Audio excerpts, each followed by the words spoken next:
This set is very, very nostalgic for yours truly. It's one of the first sets of cards that I ever got when I was a kid. Was a box of Pro Set. I forget if it was 1990, 91, 92, probably a little bit earlier, like 90, 91. But when I was learning about football as a child, this was obviously before the age of the internet, where you could look up player names and player stats. We basically just relied on football cards to learn about players and to learn what their stats were and what teams they played for and when they were drafted. And Pro Set was one of the first sets of my era. So this should be a fun little break. We're not going to get anything valuable in these packs at all, and that's because Pro Set 1992. 1992 was in the prime of what was called the junk wax era, and if you've seen my videos before, I've talked a little bit about the junk wax era. But the junk wax era was a period from 1988 to 1993 was when it ended, actually, where companies were mass producing sports cards and selling them at gas stations. Like you could find this stuff at every 7-Eleven that you walked into back when I was a kid. Just buy it over the counter. So they just mass produced it, and nothing really ever held its value after that, because there were so much of it produced, right? So not really going to find anything valuable in here, but we will find some interesting players, and as always, we will talk about them while eating some pistachios, sea salt and vinegar pistachios.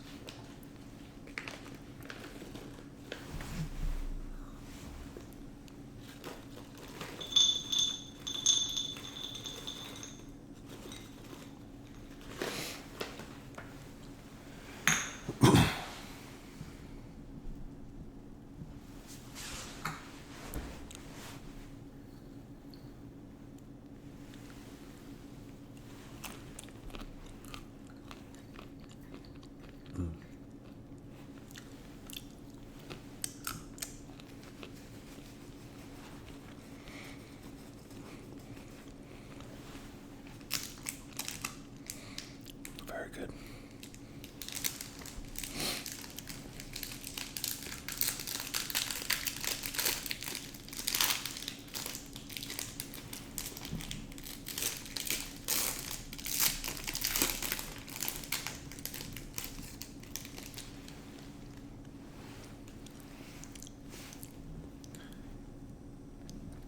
Nick Lowry was one of the best kickers of the early 90s. I know this because one of the first video games I ever played was called Tecmo Super Bowl, and he was one of the highest rated kickers in Tecmo Super Bowl, and one of the best ones in the 90s. He obviously played a long time for Kansas City. Really, really solid kicker.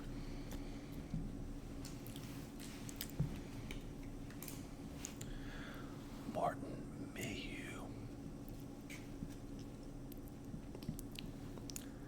We have punter Sean Landetta. While we're talking about special teams players, Landetta was actually one of the best punters of his time. Guy punted forever. We're going to look at his stats on the back of the card, but I'm going to guess, based on what I know, that he was drafted sometime in the late 70s, really early 80s at the latest, but probably the late 70s. And Landetta punted actually until the late 90s. It was one of the oldest punters by the time that he quit. You can see he's got that old school single bar guard that the classic players used to wear. 1985, yeah, I was thinking late 70s, but look at this classic helmet. It's great, huh? wears that anymore. But yeah, Landeta was one of the best of his era. Joe Morris.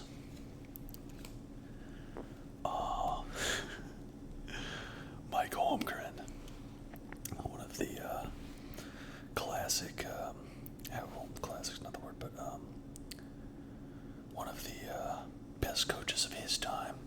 Mike Holmgren won. How many Super Bowls did he win? He won in 1997 with Brett Favre. No, 1996. He won in 1996 with Brett Favre and the Green Bay Packers. And then I think Favre and the Packers, they went back to the Super Bowl in 97 and lost to John Elway. That was what happened. But excellent coach, one of the best in his time. But see, that's one of the cool things about Pro Set is they have coach cards. You're not going to see coach cards in most modern day sets, and you definitely didn't see them in sets in the 90s. Pro Set was like kind of the first and only brand to really do non-player football cards, which is pretty cool.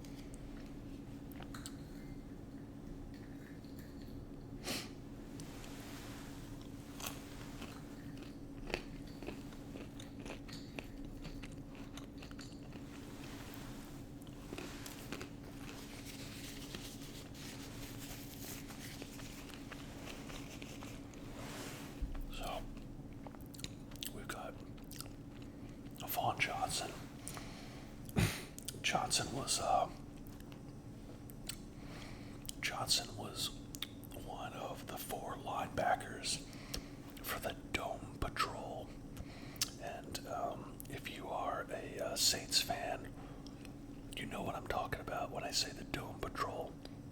The Dome Patrol is considered one of the best linebacking groups in NFL history. 1990 through 1993, Von Johnson, Sam Mills, Ricky Jackson, and Pat Swilling were the 4 Saints linebackers. And in one of those years, or maybe even in multiple years during that time frame, all 4 of them made the Pro Bowl. And the Saints actually, it wasn't their first playoff appearance, because their first playoff appearance was in 1987, but they started going to the playoffs regularly in the early 90s because their defense was so good. And it was, the first several times that the Saints had made the playoffs in their history, which started in 1967. So, excellent player for his time.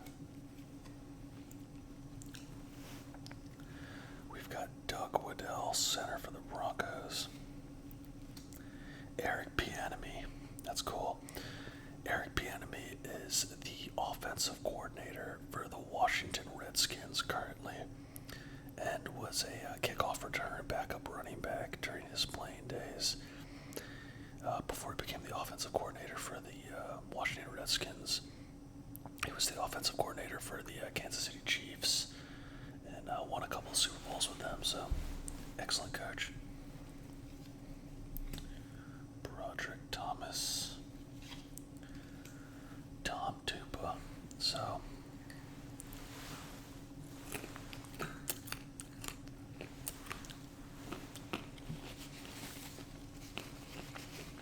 Tupa. You see how it says QB punter?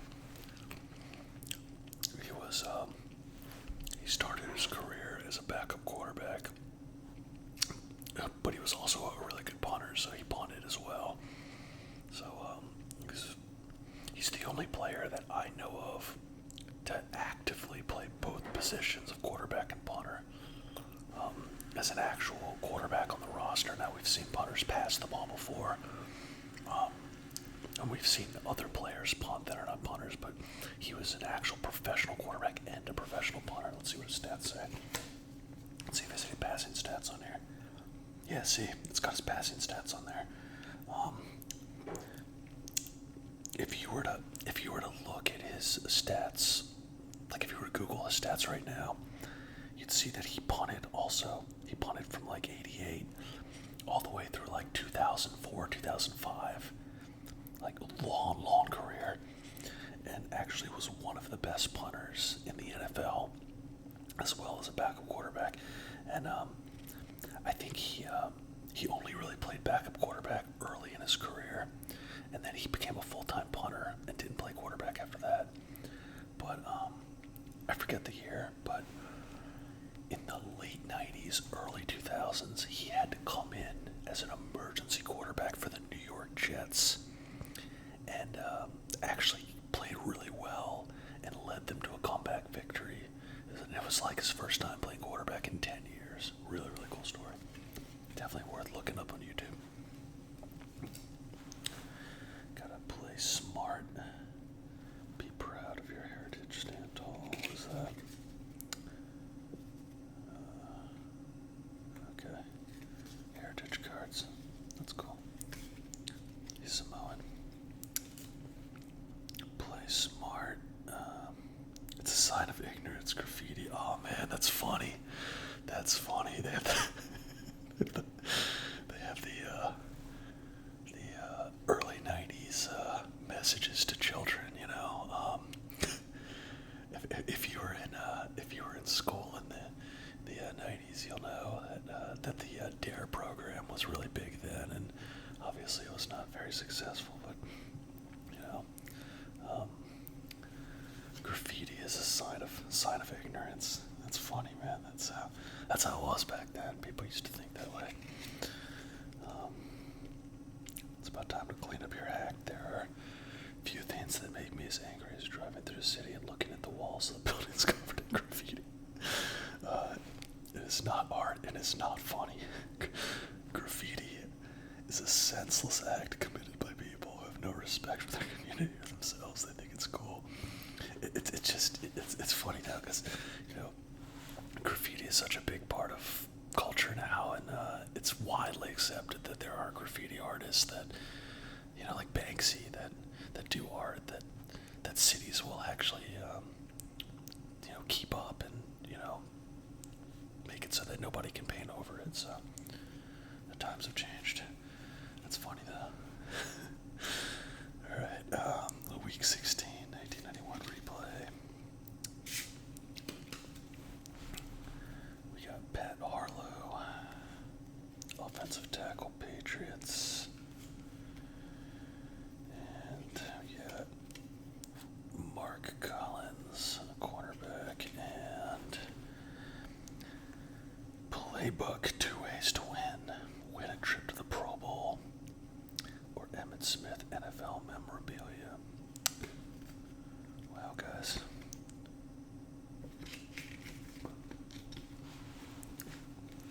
Guess we're gonna find out if we're going to the Pro Bowl in 1992. Let's see if we can do it. One sec.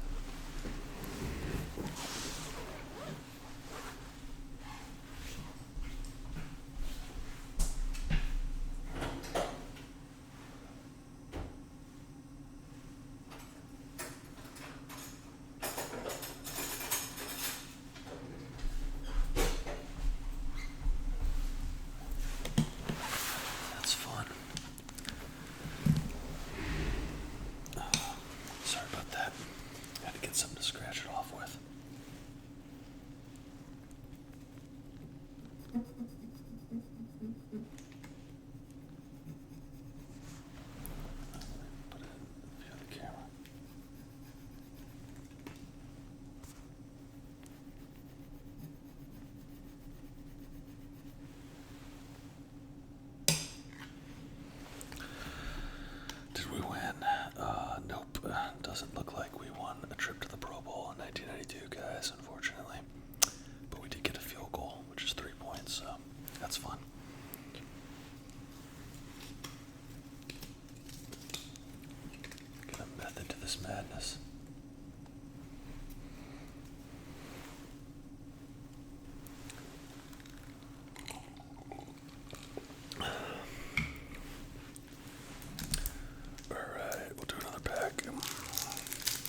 quite a character.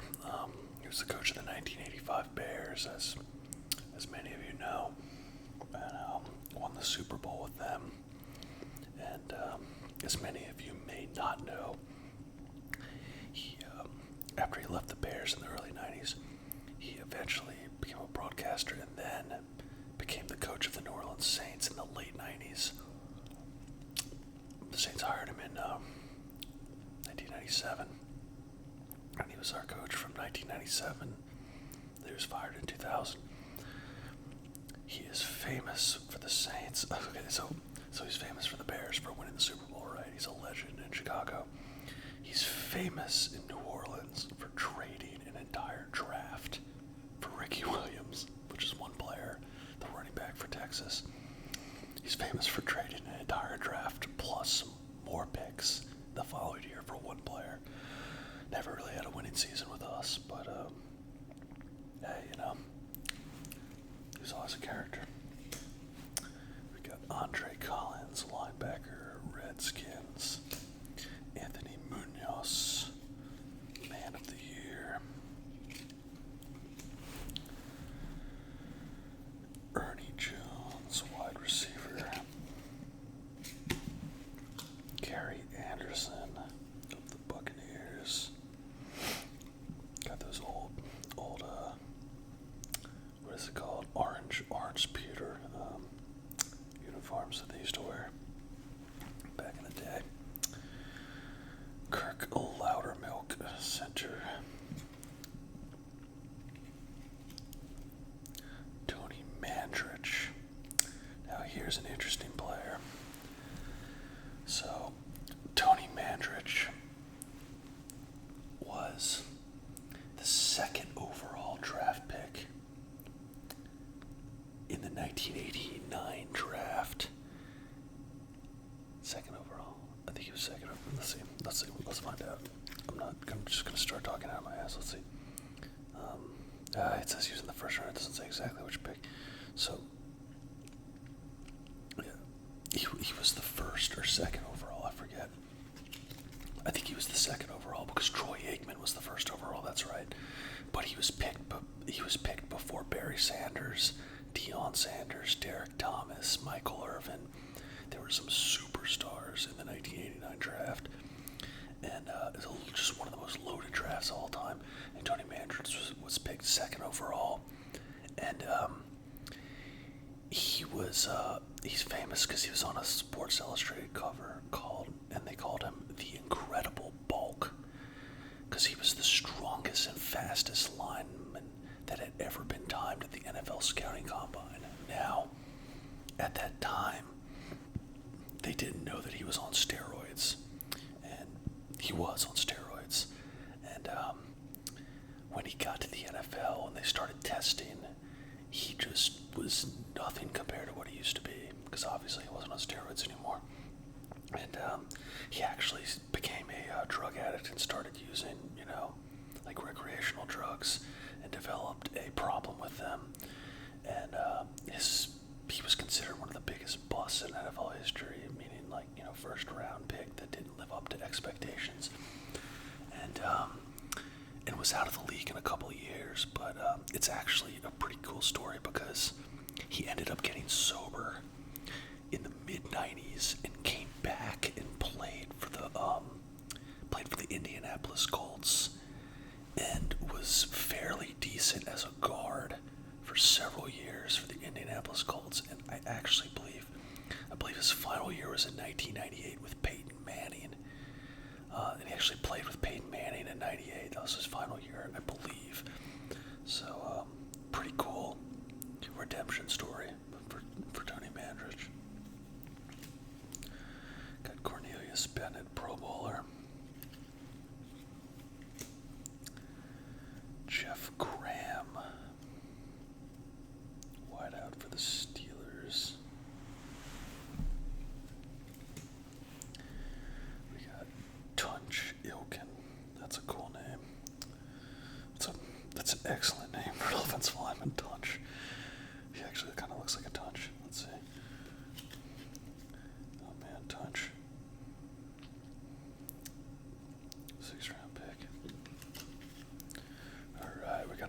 really smart card. Let's see what lessons they're teaching us this time. Let your voice be heard and vote.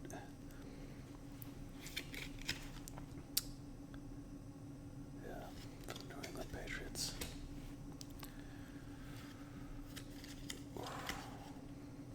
And this guy in the Redskins is reminding us to save the environment.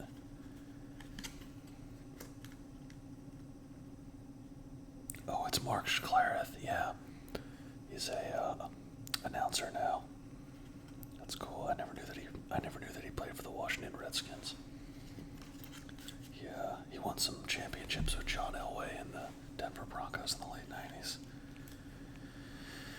Here's a divisional playoff moment.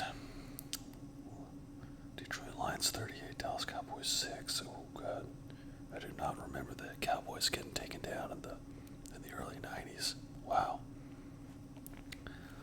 The Cowboys prepared to stop Barry Sanders on the ground, but overlooked the passing of Eric Kramer, who picked them apart for 29 completions in 38 attempts for 341 yards and 3 touchdowns, as the Lions rolled into the NFC Championship game with a 38-6 win. Yeah, that's interesting. So yeah, that must have been the year that the Cowboys won the Super Bowl. Because it says that they played the Redskins at RFK Stadium. Yeah, so that was the year that the Redskins won the Super Bowl. Wow, I never knew that they beat the Cowboys, though. That's interesting. As you guys know, the Cowboys in the early '90s were a dynasty, and they won several Super Bowls. So, Steve Berline is one of the better backup quarterbacks of his day. Played for Dallas for a little while. Actually, took them to the playoffs. I think he played in the playoffs for Dallas. And obviously, Troy Aikman was the starter and took over when he became healthy again. We have Seth Joyner, great linebacker in his day. And another playbook, 2 ways to win. Let's see if we can get to the Pro Bowl, guys. I guess we get one of these in every pack.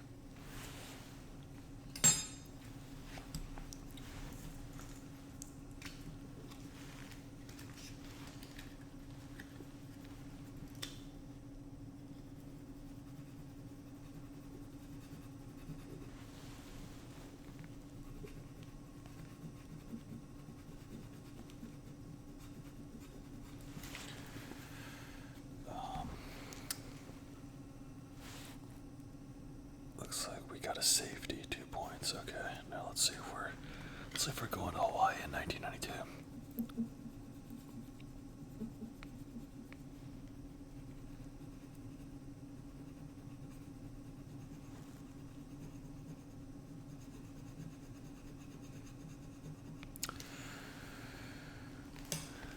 Does not look like we're going to Hawaii in 1992, but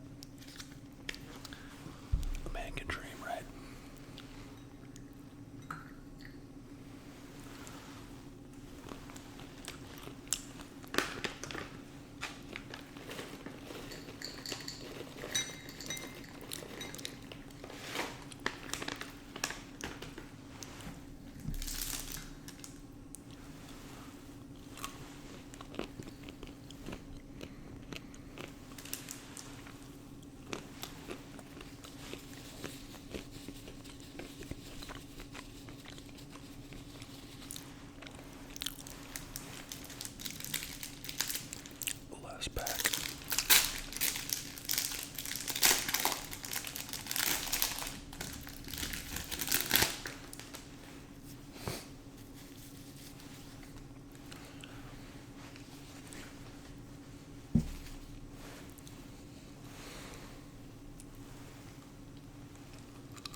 We got Jay Hilgenberg, center for the Bears.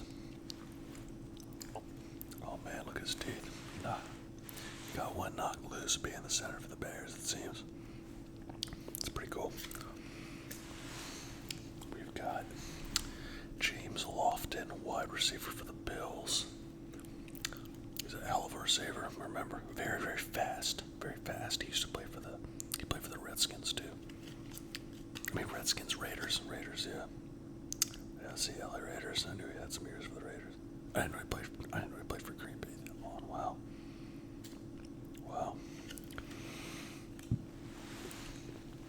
Yep. In my opinion, the greatest running back that I have ever seen. Now there's a debate for who the greatest running back of all time is. The older guys are going to say it's a guy like Jim Brown or Walter Payton. That was the running back of their time. Great arguments from both those guys, but for my money, nobody was as efficient as Barry Sanders, and nobody looked as good on film as Barry Sanders. And I'll take that one to the grave, guys. If you haven't done it yet, treat yourself to some Barry Sanders highlights on YouTube. And I can tell you that you've never seen anything like it. The way that he breaks tackles, he's like a bar of soap. Like, they just can't wrap up on him. I've seen the guy break like 8 to 10 tackles on one run before. It's insane. And he did it every year for like 10 years, from 1989 to 1999. Just every single year was one of the best running back in the NFL. And then retired while he was still very good. He's actually still in his prime. I think he ran for 2,000 yards in 1997 and retired in 1999. And I think he still had like 1,598, something like that. So, absolute legend. Hall of Famer, obviously. 17 touchdowns in 1991. Wow. Joe Bugle, he was a coach. Looks like he's the coach of the Cardinals in 1992. He actually became the coach of the Redskins for a little while too. Never really had much success. We have Craig Taylor. Kevin Green, absolute legend. Kevin Green was awesome. Kevin Green's a character too. He was involved in WCW wrestling in the late 90s. If any of you guys keep up with old school wrestling, I watched a lot of wrestling when I was a kid. From like 96 through like 2000. I watched. It was like back when I watched wrestling, and Kevin Green was part of the Four Horsemen with Ric Flair and Arn Anderson and all those guys. So that was after his playing career. During his playing career, he was one of the best linebackers in football and had a ton of sacks. Look at all these sacks. Look at this dude. 16 sacks. God, dude was amazing. Played for the Rams, and then he played for the Pittsburgh Steelers. He's probably the most famous when he played for the Pittsburgh Steelers in the mid 90s, and then he played for the Carolina Panthers. After that, I think he's in the Hall of Fame. Tight end Ed West.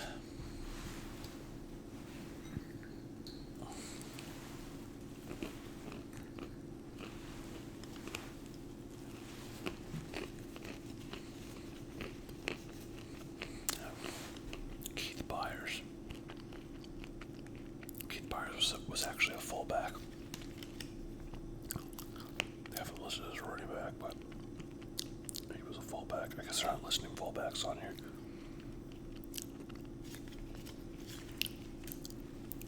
Steve DeBerg.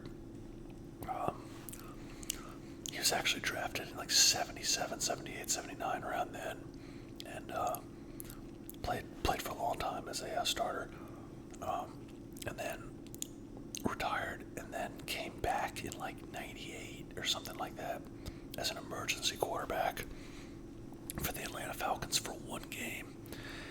And I think he was 44 years old. And at that time, he was like the oldest player to ever start in a game. And I don't know who holds that. Well, he was one of the oldest players to ever start in the game. I'm not going to say that he was the oldest, because I think maybe Sammy Baugh, one of those guys in the 50s, may have been older, but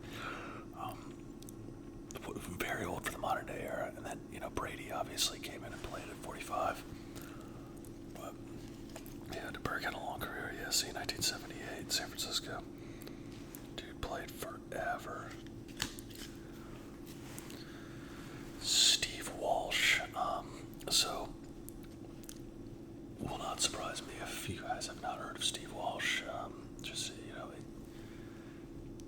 it was a little known name in the 90s, but what I guess he's known for is he was the quarterback for the Miami Hurricanes when he was in college. And did he win the Heisman? I don't know if he won the Heisman, but he was a very famous college quarterback, really good college quarterback. And he was drafted in the first round of what was called the supplemental draft. Now there's still a supplemental draft in modern day NFL, but nobody uses it anymore. But the supplemental draft was actually pretty often used in the 80s and 90s. And what the supplemental draft was it was a separate draft after the NFL draft. And you could, as a team, you had the option to use a future first round pick and use that pick in this supplemental draft, and then not have it the following year. So you can use the following year's first round pick in the current supplemental draft instead of in the following year's draft, if that's not confusing. But the Dallas Cowboys, when they drafted Troy Aikman in 1989 in the first round of the NFL draft, they also drafted Steve Walsh with their first round pick in the supplemental draft. So they used 2 first round picks on quarterbacks. It was Jimmy Johnson's first year, and Steve Walsh was Jimmy Johnson's college quarterback at the University of Miami. And Troy Aikman, obviously was the best prospect in the draft. So in 1989, there was a bit of a quarterback competition between Steve Walsh and Troy Aikman. And obviously, the rest is history. Troy Aikman ended up taking the Cowboys to 3 Super Bowl championships. I think 3 or 4, I forget, but several Super Bowl championships. And Steve Walsh, got traded to my New Orleans Saints. The rest is history there. Didn't really do much. Was our quarterback in the early 90s for a couple of years, but was never really that great. But yeah, didn't really do much, but he was our quarterback, and I remember him growing up. Here is Jimmy Smith, the first round pick. Okay, cool. So this is what the rookie cards look like. This would be a pro set rookie card of Jimmy Smith. Actually, if there's anything in this set that would be worth something, it would be a Jimmy Smith rookie card, because I think he's in the Hall of Fame. In fact, I'm almost positive he was recently inducted.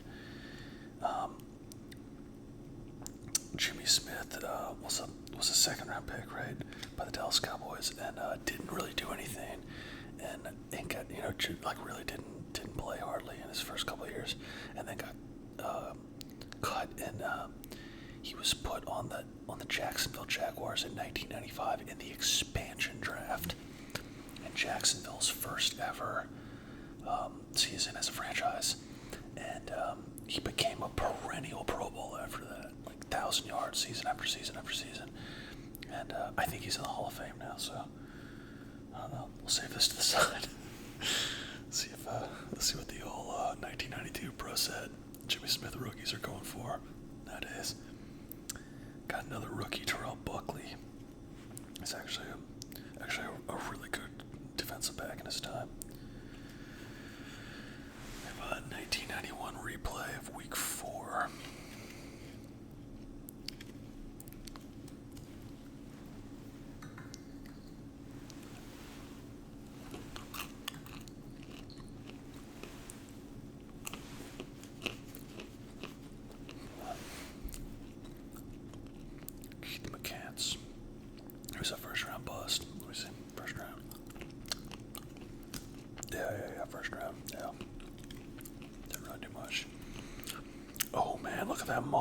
Oh yeah, I knew we'd get a nice mullet somewhere in here. being the early '90s, right? Jeff Lagerman sending us off into the night with this beautiful mullet. So we'll end this one with one last scratch off.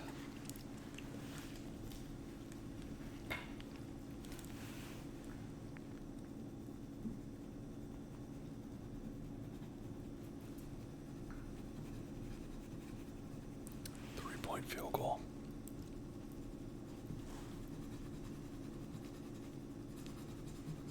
And are we going to the 1992 Pro Bowl, guys? In our time machine? Unfortunately, we are not, but this was fun. A nice little time capsule of the early 90s and what the NFL was like back then.